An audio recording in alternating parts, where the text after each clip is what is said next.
What's up, King? How are we feeling ahead of this one? You done got yourself a beard now and shit? Okay. Finally hit puberty. Yeah. First of all, talk to us about the emotions heading into this one. It's a big card. It's back in Las Vegas. You fought here 100 times already. Talk to us about the emotions heading into fight week. The emotions. Interesting. I don't got emotions, you know? I'm not afforded emotions, bro. Like, I've been in this industry like 12 years. I done seen everything. I know how this shit run, you know? And if I had emotions, trust me, y'all have been out of here, you know, with emotions. I just understand the way the world works. And you just kind of got to go with the system, you know? I don't know if that makes any sense. I'm talking in code. And if you know, you know. If you don't, you don't. Well, I feel like if you know about the world, or certainly about the fight world, you know that sometimes you see veterans paired up against these guys that they like to see cooking, and they kind of want to pair them off and see, can the young guy beat the veteran? Do you think maybe that's the case on Saturday night? They got a young guy they're interested in and seeing what he can accomplish? Yeah. They're trying to see what he can do, you know? You're kind of getting somewhere around you're getting warm. But we're getting there. I feel like you don't really need any motivation to come and feel like you want to prove something to the world and show people how skilled you are. But when, you know, they had the Paddy fight, same sort of vibe, right? When do you think maybe like, oh, they're kind of trying to build someone off me? Does that make you want to come in here and be like, nope, reminder, I'm still at the top of the game? Yeah. I'm just a contract killer, bro. I'd be at my house, you know, and they'll call me and say, hey, we got a contract for you. You know, go out there and fulfill your obligations. Do what you need to do. And that's all I'm doing, simply. Obviously, we've had the name change. King has been around for a while now, but, you know, it used to be Bobby King as the nickname Green. Do you have to get a new nickname now that your name is officially King? Are we going to be King Bobby Green now, or how do we make it work? I fucking don't know, bro. I don't fucking know. Be honest, it's like, I got into it with like a lot of dudes in my hood. And we was a bunch of black guys in a circle. And I go, hey guys. Because if you tell a black man he's not a king, he'll look at you crazy. He might even punch you in your face, you know? And we feel like we're naturally kings. And I'm like, I don't agree. I feel like if you're gonna be a king, you gotta have a castle, you know? Where's your castle if you're a king, you know? And so that's like, and they're like, oh, well, I have a house that I'm renting, you know? I'm like, no, that's not yours, you know? And even a mortgage, it's not yours until you own it. I know we got to still pay property taxes and they can still lose it, but blah, blah, blah. My name's on it and it's mine, okay? And so I own it. And so that's what I was explaining to them is like, hey, we're not kings until it takes certain things to be a king. First of all, you need to be good at heart, you know? A real good dude, real solid and truthful and honest. You're willing to help people and take care of a village. I took care of so many people, you know? Helped so many people. And then top of that is having that castle to show the people that I earned this, you know? And so that's the reason I'm changing my name. Is just, I want to do something different. And some people call me Bobby. Some people call me King. I don't give a fuck, bro. It's just like, it's just for shits and giggles. Who cares? I don't care. Not to get too deep on this, but you say about you take care of a lot of people and stuff like that. Sometimes we see in combat sports, you know, guys take care of everyone around them, and slowly but surely those people take advantage or they take it for granted. Do you ever have to stop yourself and be like, well, I want to look after these people because they're appreciative, but I have to make sure that I'm not ever giving too much to too many people? Yeah, exactly. It's a funny game with people, you know, especially when they think you got some money. You know, everybody got an issue and you're the one that can fix it. And so it's a real funny game and seeing between love and not love. And sometimes that's real hard to see. You think everybody loves you, but you start finding out as these roads get dark and stuff, you know, everyone's looking out for everyone else, you know. We're all looking out for ourselves. Best of luck on Saturday, man. There's a few in front of you. You made a lot of headlines when you were on that podcast defending Anthony Smith and just a lot of the veterans of this game. I'm just curious, do you feel like the fans in general, because I've asked this question to Cub Swanson, I asked this to Anthony, and they say, there's some fans that never watched the WEC. They never knew you were in Strikeforce.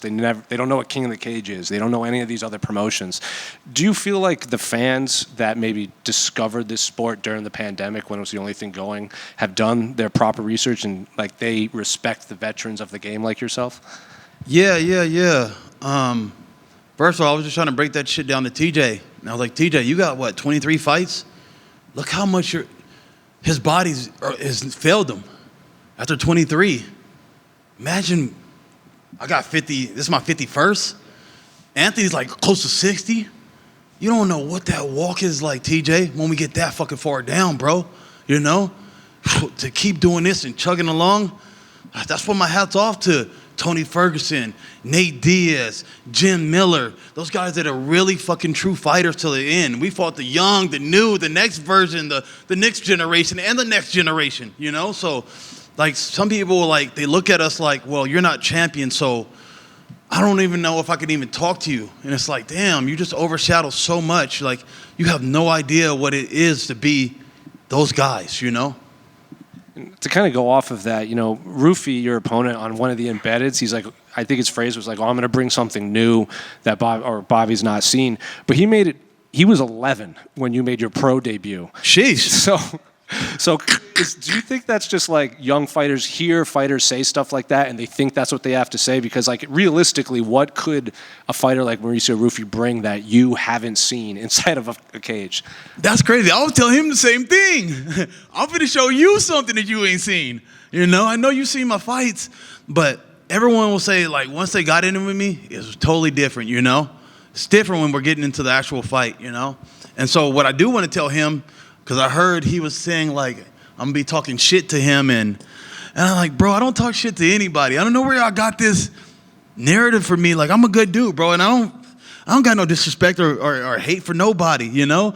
I just tell truths when I'm in there. If you talk to anybody's fault with me, I didn't talk shit to them. I'll just be like, that was okay. I say it's okay. I'm be honest, like, it's okay. Or if I say it was good, I'm like, okay, that one was good. All right, come on, let's go. Let's keep it going. So I'm just not talking shit. I'm more so just telling truth if I want to say anything, you know? And so I don't know where these guys are getting it from. Like that Grant Dawson guy, he said something like, you're trying to get in my head. I'm like, I've never tried to get in nobody's head, bro. Like, what? That's kind of weird. I'm going to get into your head. Like, that shit's weird, bro. I'm a cool-ass dude. I don't be tripping about nobody. But they just take some shit and think I'm doing some weird voodoo and get in your head.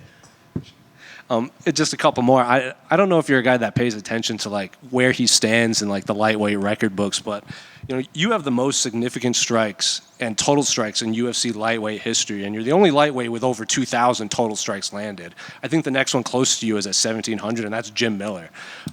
Is that stuff you pay attention to, or do you even care about stuff like that in the record books? I don't really try to pay too much attention to it. That means that I go to work. That means I stay busy. That means that I'm out there working, and so that's a great thing to have. I was trying to put way more numbers, but the Paddy shit kind of fumbled. I had the worst fight of my life with Paddy, and it is what it is, but that's pretty dope, I guess, And just last one. I was going through your past fights just to see how far back it was, like comparing his date of birth to like your debut. And I saw you had a fight against Charles Bennett, obviously. Can you believe that he's still fighting, like in 2020? He is crazy. We're still fighting. Well, he goes by Felon now. He goes by what? Felon Charles Bennett. He doesn't want to be Crazy Horse anymore. I didn't follow. I ain't heard from doing so many. I didn't even know he was still doing it. He had a fight 2024. I think he snapped like an 8-9 fight losing streak, but he got the W. And so people be asking me like when I'm gonna let this go. I'm like, I can't leave when this guy's still fighting. Jim Miller's still fighting. I'm like, I thought about just like, just do one or two more, But Jim's still going. I'm like, I'm not going before him. His Charles Bennett's record is 31-46-2. Holy shit. I mean, when you get up there, at least he's still doing it, and he's still being able to compete. King, can you reflect on your last fight with Paddy? You just said it was one of your worst fights of your career. What happened? You ever heard of a blooper? You know what that is? Like a blooper reel where the guy slips on a banana peel and then he falls into a bucket and, like some stupid shit like that. Well, there's some times where I've had so many fights, I'm like, hey, that's new on my list. Like, so I think I went to go punch him, and he kicked my leg, and then I kind of slipped, and I went down. So people were like, why'd you shoot on him? And I was already, like, fucking down there. I kind of just fell into it. So I shot, and then he capitalized on it. And so a mistake I made, fucking just slept on a banana peel. And shit happens like that, I felt like I lost a Super Bowl, and it is what it is. How much did that one hurt because of I guess there wasn't a lot of trash talk, but there was some heat. Yeah. I ain't gonna lie, bro. I'm gonna keep this shit real with you. That shit hurt real bad, That shit hurt real bad. It's like, because we were so, and getting, and I have to go all the way over his pond and deal with all the craziness, I did it all, and I put it all on the line, and sometimes you go for the best, and sometimes you fall a little short, Do you have a prediction for Justin Gaethje versus Rafael Fiziev? I'm gonna go with JG. That's my dog. I feel like he's already kind of figured out Fizev's timing and Fizev's the way he does. I feel like Fizev doesn't really change his style too much, and so I see Gaethje going out there and putting the same clinic on him. And then last one for me, I just wanted your thoughts on Alex Pereira as someone who is a little older in the game as well. He's newer in the MMA game, but older in life, right? So, just what are your thoughts on him just taking the UFC by storm? Man, I'm so happy for that guy, man. Just to come from kickboxing, and be doing all those fights, and they don't make as much money, and so for him to have so much success, I'm so happy. He's such a great dude. He's living the life, bro. He's everywhere. I saw him at Drake concert, like he's living the life. And at this age, it's a blessing. But it's also like, because some people compare weight classes, that's a difference. In lower weight classes, it's one shot, one kill, and you could seal the deal. And so it almost gives them a little bit more longevity because he only took this many amount of punches, versus in our division, you might take a lot more. Thanks, man. King over here. 2 quick ones to your right. Saw you run into former opponent Jalen Turner out there. How was that like? I told you I'm not no dick, bro. Like, I'm not that guy, It's just all love, I'm happy for Jalen and everything he got going. I want to see him have success, I love to see a black man get some money. It's only a few of us in this division, so each one of us getting some shit, that's a blessing, I want to see every black man be successful in the UFC. Oh, that's awesome to hear. And obviously, you take a distinct route in terms of goal setting in the fight game. We know a lot of guys and girls shoot for the belt, and that's that. In your case, you prioritize, like you mentioned earlier, taking care of the ones around you and even yourself. Was that the mentality you've always had when you first entered the game and picked up the gloves? And do you think we should see more professional athletes undertake this mentality that you go to? I don't know, bro. I'm from San Bernardino. I'm from where the broken are there, and so all we could think about is getting out of this hole, which is financial poverty, And so I don't know if I've been programmed this way or what from society, but that's all that's been my journey. It was to get us all up out of here, Get us up out of here, get us out of struggle, I don't like to see my friends or my family in pain or the struggle. So it's all about getting everybody and creating something that we all could kind of eat off of, or we all could kind of move off of, And what is left on King Green's bucket list? What's left on my bucket list? Okay, that's kind of interesting. It ain't shit to do with this shit. I'm gonna be honest with you. Like, I fight, but I fight to secure people's lives, I got all my kids at home. I'm running an apartment complex.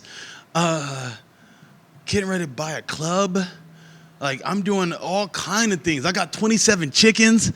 I'm working on farm stuff. Like, I got 1,000 things I'm doing. So those are things on my list to make sure that I seal the deal on all those things. That everything I set out to do, I did, Thank you. King over here. So all these businesses and the apartment complex, all that's in the Inland Empire?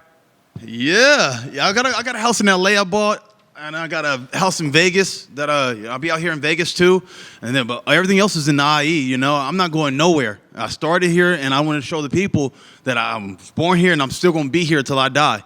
What are some of the biggest changes you think need to be brought to the IE? Biggest changes? You talking about like the community and stuff like that? Could be community, could be politics and policy. I was just saying, like, we just need better role models. Like me, I run through my city, I run through the city. I don't be running on treadmills. I run through the city like Rocky.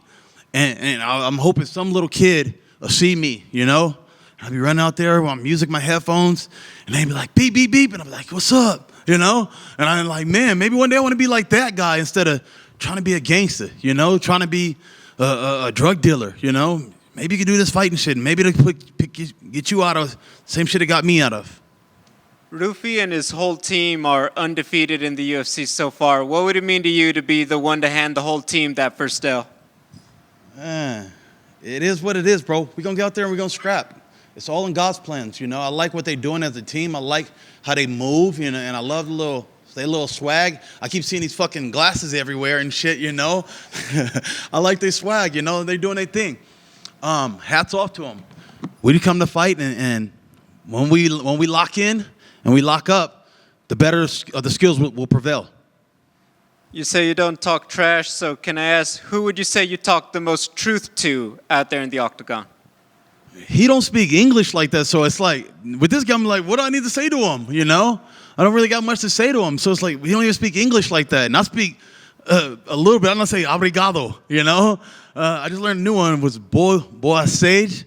So I'm still learning Brazilian from my instructor, but it ain't much for us to say but to fight. So you would be willing to talk truth in Portuguese if you get better at it? I guess so. All right, thank you guys.